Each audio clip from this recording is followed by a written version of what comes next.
Hello दोस्तों, कैसे आप लोग। आज वीडियो पढ़ने वाले हम क्लास 10 के मैथ के प्रश्नावली 7.2 का क्वेश्चन नंबर 4 और 5। इसके पिछले वीडियो में हमने इसके पिछले सभी चैप्टर को बहुत अच्छी तरीके से पढ़ा है। आपको इसका लिंक डिस्क्रिप्शन में मिल जाएगा, आप वहां जाकर के देख लीजिए। तो चलिए शुरू करते हैं। इसमें हम पढ़ेंगे प्रश्नावली 7.2 का क्वेश्चन नंबर 4 के बाद फिर 5 पढ़ेंगे। चौथा क्वेश्चन है कि बिंदुओं -3, 10 और 6, -8 को जोड़ने वाले रेखाखंड को बिंदु -1, 6 किस अनुपात में विभाजित करती है, ये आप बताइए। बहुत ही आसान क्वेश्चन है।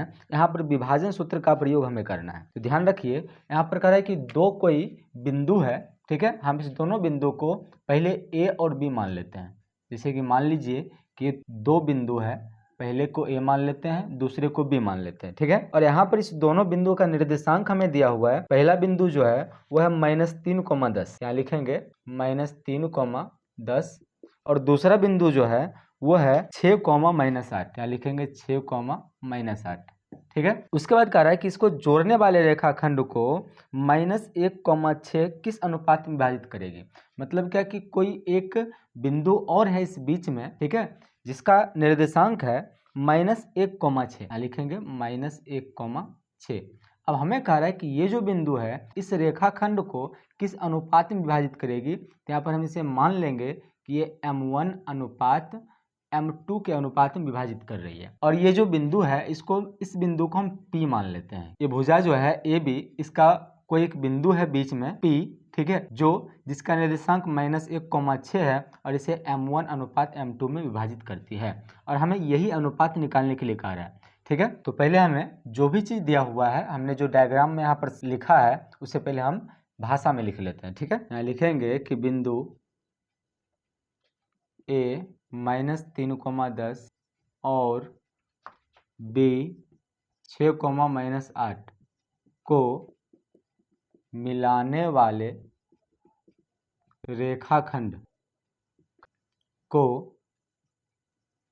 बिंदु P का निर्देशांक क्या है -1, 6। बिंदु P m1 अनुपात m2 के अनुपात में विभाजित करता है। इतना हमें लिखना होगा, ठीक है, कि बिंदु A जो है यहाँ क्या है -3, 10 और B है 6, -8। ये दोनों को मिलाने वाले रेखाखंड को बिंदु P जो है -1, 6 इसे m1 अनुपात m2 में विभाजित करती है।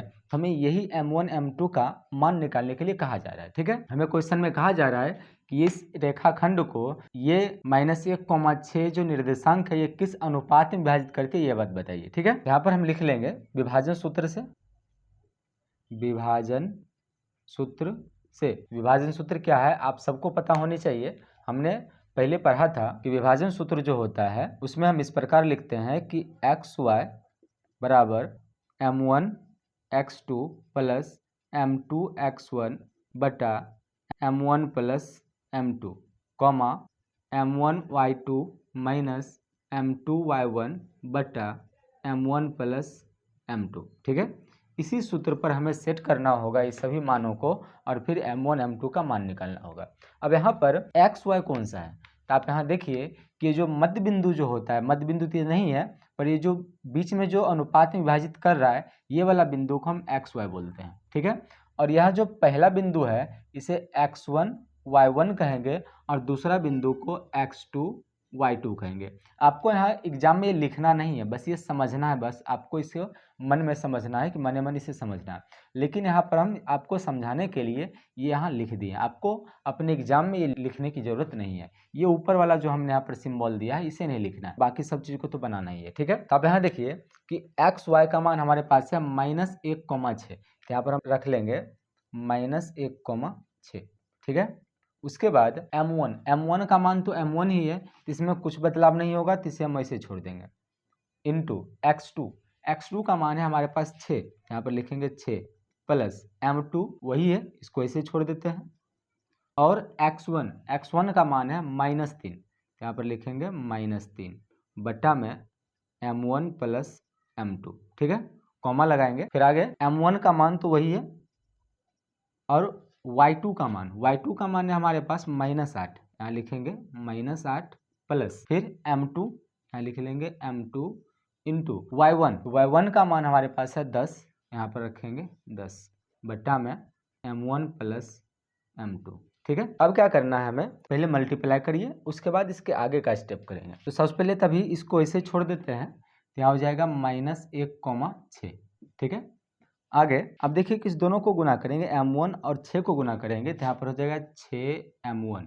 ठीक है, उसके बाद इसका माइनस और इसका प्लस क्या हो जाएगा, -m2 और 3 को गुना करेंगे तो 3m2 हो जाएगा बटा m1 प्लस m2, कॉमा लगाएंगे। अब इसको गुना करिए m1 और -8 को, तो हो जाएगा -8m1। उसके बाद प्लस m2 को 10 से गुना करेंगे, ये हो जाएगा 10m2 बटा में m1 प्लस m2। ठीक है, अब -1 को पहली संख्या के पहला जो ग्रुप है, यहाँ पर देखिए बीच में कॉमा है, और ये पहला ग्रुप जो है ये x वाला ग्रुप है, दूसरा ग्रुप जो है y वाला ग्रुप है। हम पहली संख्या जो हमारे पास ये x है और ये y है, तो x को हम पहले ग्रुप यानी कि x के सामने रखेंगे, y को दूसरे ग्रुप यानी कि y के सामने रखेंगे। ठीक है, तो ये हो जाएगा इस प्रकार, -1 बराबर 6m1 -3m2 बटा m1 प्लस m2। ठीक है, यहाँ लिख लेंगे। और दूसरा है 6 बराबर 6 जो होगा ये दूसरे ग्रुप के बराबर में आएगा, तो हो जाएगा -8m1 प्लस 10m2 बटा m1 प्लस m2। ठीक है, अब आप दोनों में से किसी एक साइड को सॉल्व करिएगा तो m1 m2 का मान निकल जाएगा। दोनों को सॉल्व करने की जरूरत नहीं है, तो हम पहले इसे सॉल्व कर लेते हैं। ठीक है, इसे सॉल्व करें या नहीं करें फिर भी आपको m1 m2 का मान इससे भी निकल जाएगा, क्योंकि देखिए जितना मान यहाँ है उतने मान यहाँ भी है, यहाँ भी m1 m2 है और यहाँ भी m1 m2 है। दोनों तरफ में से किसी भी तरफ से आप बना सकते हैं। यहाँ नीचे एक लगा सकते हैं हम। अब यहाँ त्रिय गुना करिए, त्रिय गुना करेंगे तो हो जाएगा ये 6m1 -3m2 बराबर, अब इसे गुना करने पर यह जाएगा -m1 और -m2, क्योंकि -1 से इसे गुना करेंगे तो माइनस में आ जाएगा और ये भी माइनस में आ जाएगा। अब m1 को हम इस साइड भेज देंगे और m2 को अगली साइड भेज देंगे, तो हो जाएगा यहाँ पर 6m1, इसे इस साइड भेजिए तो हो जाएगा +m1 बराबर -m2, तो पहले से इसको उस साइड भेज देंगे तो हो जाएगा क्या, +3m2, क्योंकि यहाँ माइनस है तो उधर जाने पर ये प्लस हो जाएगा। तो दोनों को जोड़ेंगे तो हो जाएगा 7m1 बराबर, यहाँ माइनस करना होगा तो हो जाएगा 2m2। अब m को इधर भेज लेते हैं, संख्या को उधर भेज देते हैं। अब देखिए कि संख्या और m के बीच गुना का सिंबल है, कुछ है नहीं तो पर गुना होगा। ठीक है, 2 और m के बीच भी गुना है, तो गुना जब इस साइड आएगा तो भाग में बदलेगा, तो यहाँ हो जाएगा m1 बट्टा m2 बराबर 2/7। यहाँ पर लास्ट में हम लिख सकते हैं कि अतः m1 अनुपात m2 बराबर 2/7। ये हो गया हमारा आंसर। ठीक है, इस टाइप के किसी भी क्वेश्चन को आप बहुत ही आसानी से बना सकते हैं, और आपको याद रखना कि ये जो क्वेश्चन है फाइनल एग्जाम के लिए बहुत इंपॉर्टेंट है, VVI क्वेश्चन है, समझे। ये क्वेश्चन है हर एक साल फाइनल एग्जाम में जरूर आता है, इसलिए आपको ये क्वेश्चन को बहुत अच्छी तरीके से समझना है। ठीक है, तो आप इसका स्क्रीनशॉट ले लीजिए। हम चलते हैं इसके अगले क्वेश्चन। अगला क्वेश्चन है क्वेश्चन नंबर 5।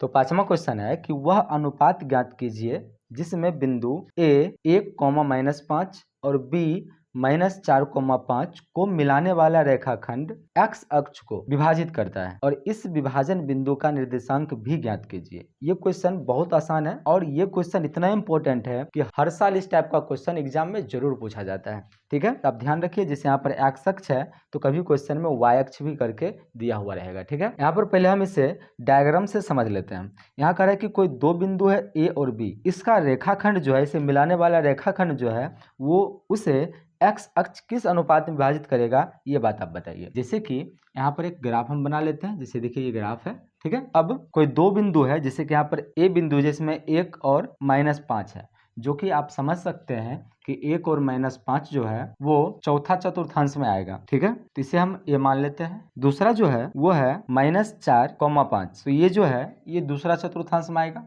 कहीं भी आप रख लीजिए। इसका नाम हम B रख लेते हैं। ठीक है, यहाँ पर पहले से हमें दिया हुआ है A और B। ठीक है, अब जब इसे हम मिलाते हैं, इसे जब हम मिलाए तो ये x अक्ष जो है इसे कहीं ना कहीं क्या कर रहा है, विभाजित कर रहा है। ठीक है। तो एक्स अक्ष जो इसे प्रतिच्छेद कर रहा है, तो हमें कह रहा है कि ये एक्स अक्ष इसे किस अनुपात में प्रतिच्छेद करेगा, ये बात आप बताइए। तो एक्स अक्ष पर कोई बिंदु हम P मान लेंगे, ठीक है, और एक्स अक्ष पर कोई भी बिंदु है उसका निर्देशांक क्या होगा ये आपको पता होनी चाहिए, हमने बहुत बार आपको बता रखा है। तो एक्स अक्ष हो या वाई अक्ष हो, दोनों का अपना अलग अलग मान होता है। तो एक्स अक्ष पर किसी भी बिंदु का निर्देशांक होता है x, 0। अगर यही बात y अक्ष के लिए होता तो y अक्ष पर किसी भी बिंदु का निर्देशांक होता है 0, y, ठीक है। y अक्ष पर पूरे लाइन पर किसी भी बिंदु का निर्देशांक 0, y होगा, और x अक्ष पर किसी भी बिंदु का निर्देशांक x, 0 होगा। ये बात का ख्याल आप हमेशा ध्यान में रखिए, ठीक है। तो इसी से हमें यह निकालना है कि ये बिंदु जो है इस लाइन को किस अनुपात में विभाजित करेगा। यहाँ भी हमें इसे m1 और m2 मानना होगा, और इस m1 m2 का मान निकालना होगा, और साथ ही साथ x का भी मान निकालना होगा, तब तो हम इसका निर्देशांक पता कर पाएंगे, ठीक है। तो आप लोग शायद इस क्वेश्चन को डायग्राम से समझ ही गए होंगे। अब हम इसे भाषा से क्वेश्चन के साथ समझते हैं, ठीक है। यहाँ पर हम क्या करेंगे कि एक सीधी लाइन खींचेंगे। यहाँ पर तो इस प्रकार था, तो इस प्रकार ऐसे आपको नहीं खींचना है, यहाँ सीधी लाइन एक खींच लेना है, ठीक है।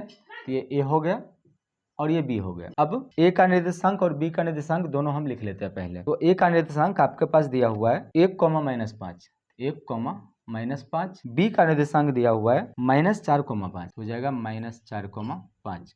अब इस लाइन को x अक्ष किसी अनुपात में विभाजित करता है, तो मान लेते हैं हम कि x अक्ष यहाँ पर विभाजित कर रहा है, तो बिंदु को हम P मान लेते। तो AB रेखाखंड को x अक्ष बिंदु P पर विभाजित करता है, और ये x अक्ष जो है इसका निर्देशांक जो होगा ये x, 0 होगा, ठीक है। और इसे ये m1 अनुपात m2 में विभाजित करता है, तो इसका मान हमें फिर निकालना होगा, ठीक है। तो इस प्रकार आप शायद समझ गए होंगे। तो इस चित्र को हम सीधा करके इस प्रकार लिख लिए हैं, ठीक है। आप ये वाला चित्र भी बनाइए, ये ज़्यादा अच्छा रहेगा, लेकिन यहाँ इसमें थोड़ा जगह ज़्यादा लगता है, इसलिए हम ये वाला चित्र बना लिए, ठीक है। यहाँ पर जो भी हमने यहाँ पर दर्शाया है उससे पहले हम लिख लेते हैं। आप लिखेंगे कि रेखाखंड AB को x अक्ष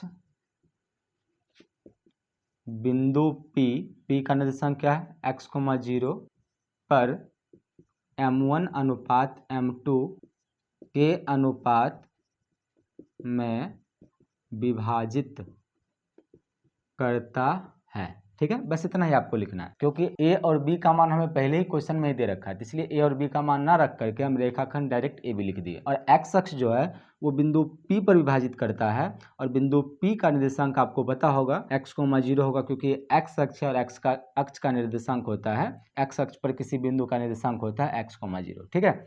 अब ये बिंदु जो है इसे m1 अनुपात m2 में विभाजित कर रहा है, और हमें यह m1 m2 का मान जो है यह हमें विभाजन सूत्र का प्रयोग करके निकालना होगा, ठीक है। तो फिर से हम यहाँ पर लिख लेंगे, जिससे पिछले क्वेश्चन में पढ़े थे, तो आप लिख लेंगे इसलिए विभाजन सूत्र से। विभाजन सूत्र क्या होता है आपको पता ही है, ठीक है। तो यहाँ पर हम विभाजन सूत्र लिख लेते हैं कि xy बराबर m1 x2 plus m2 x1 बटा m1 प्लस m2, फिर m1 y2 plus m2 y1 बटा m1 प्लस m2, ठीक है। इस प्रकार ये जो है विभाजन सूत्र हम लिख सकते हैं। अब जो है जो भी मान है उसे हम यहाँ पर सेट कर लेंगे, ठीक। हमने पिछले क्वेश्चन में ही पढ़ा था कि जो पहला संख्या जो होता है ये बीच में जो होता है ये xy होता है, इसे हम xy कहते हैं। और ये पहला संख्या जो है पहला निर्देशांक इसे x1 y1 कहेंगे, और दूसरे वाले को x2 y2 कहेंगे, ठीक है। और ये m1 m2 तो है ही। तो पहले पहले आपको x y के मान की जगह x, 0 रखना है, तो हो जाएगा x, 0। फिर m1 का मान तो वैसे ही रहेगा, क्योंकि m1 का मान तो कुछ है ही नहीं। x2 हमारे पास है -4, तो यहाँ लिख लेंगे -4, प्लस m2 वैसे ही रहेगा, और x1 हमारे पास है 1, तो यहाँ 1 रख लेंगे, और ये m1 प्लस m2 वैसे रहेगा, कॉमा, फिर m1 y2 का मान है 5, तो हो जाएगा 5, प्लस m2 y1 का मान है -5, यहाँ लिख देंगे -5 बटा m1 m2, ठीक है। इस प्रकार इसका मान हमने रख लिया, और फिर इसको हम सॉल्व करेंगे आगे। ये हो जाएगा x, 0 बराबर m1 को -4 से गुना करेंगे तो हो जाएगा -4 m1 प्लस फिर m2 को 1 से गुना करेंगे तो डायरेक्ट हो जाएगा m2 बटा में आ जाएगा m1 प्लस m2। उसके बाद यहाँ पर m1 को 5 से गुना करेंगे तो 5m1, ठीक है। उसके बाद ये माइनस और इसका प्लस हो जाएगा -5m2 बटा में m1 प्लस m2। इस प्रकार से हम ब्रैकेट में घेर लेंगे। अब जो है x के बराबर इस ग्रुप को रखना है और ये 0 के बराबर इस ग्रुप को रखना है, ठीक है। तो यहाँ पे आ जाएगा x बराबर -4m1 प्लस m2 बटा m1 प्लस m2 और दूसरा जो है 0 है, यहाँ हो जाएगा 0 बराबर 5m1 माइनस 5m2 बटा m1 प्लस m2, ठीक है। अब यहाँ देखिए कि इस लाइन को अगर हम सॉल्व करते हैं तो यहाँ x का मान तो है ही नहीं, तो नहीं है तो ये तो m1 m2 का मान नहीं निकलने वाला है। तो हम क्या करेंगे कि दूसरे ग्रुप जो है हमारे पास है, इस ग्रुप को सॉल्व करके m1 m2 का मान निकालेंगे, ठीक है। इसके नीचे 1 लगा करके हम तिर्यक गुना करेंगे। इसको गुना करने पर आ जाएगा 5m1 माइनस 5m2 बराबर, और यहाँ देखिए 0 है तो 0 को किसी भी चीज़ से गुना करने पर 0 ही होता है, इसलिए 0 को m1 m2 से गुना करेंगे तो 0 ही हो जाएगा। अब m2 को आगे भेज देते हैं तो क्या हो जाएगा, ये 5m1 बराबर 5m2। अब देखिए कि 5 और m के बीच गुना है, कुछ भी संख्या नहीं है, कुछ भी चिन्ह है तो गुना होगा, इसलिए इसे इस साइड भेजेंगे तो बट्टा में आ जाएगा। तो हो जाएगा m1 बट्टा m2 बराबर 5 बट्टा 5, काटने पर क्या हो जाएगा 1 बट्टा 1।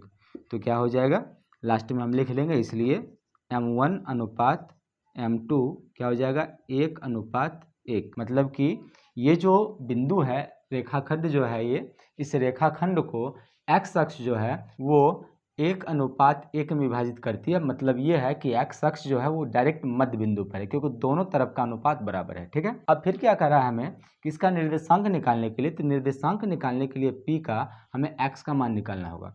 तो हमारे पास जो यहाँ पर m1 m2 का मान निकला है वो यहाँ पर रखकर x का मान निकाल लेंगे, ठीक है। क्या लिखेंगे कि चूंकि m1 अनुपात m2 बराबर 1:1, ठीक है, तो इसलिए यहाँ पर हम m1 m2 के जगह पर इसके मान को रख लेंगे, लिखेंगे इसलिए x बराबर -4 इंटू m1 की जगह पर 1 रखेंगे प्लस m2 के जगह पर भी 1 रखेंगे और यहाँ भी 1 + 1 हो जाएगा। तो हो जाएगा x बराबर, गुना करने पर -4 + 1 बट्टा इस दोनों को जोड़ने पर 2, तो हो जाएगा x बराबर, इस दोनों को माइनस करना होगा क्योंकि एक -1 प्लस है, तो हो जाएगा -3/2। तो x का मान हो गया -3/2। हमें यहाँ क्वेश्चन में कहा जा रहा है कि x अक्ष किस अनुपात में विभाजित करती है वो आपको पहले बताना है। तो हमने यहाँ पर निकाल लिया है कि x अक्ष जो है m1 अनुपात m2 जो है वो 1:1 के अनुपात में विभाजित करता है। फिर क्या कहता है, अनुपात निकालने के बाद फिर आपको इस भुजा, इस विभाजन बिंदु का निर्देशांक भी ज्ञात करना है, ठीक है। तो लास्ट में हम लिख लेते हैं कि अतः AB को x अक्ष 1:1 के अनुपात में विभाजित करती है और उस बिंदु का निर्देशांक बराबर, उस बिंदु का निर्देशांक क्या है x, 0। x के जगह पर हमारे आया है -3/2, यहाँ लिख लेते हैं -3/2, 0।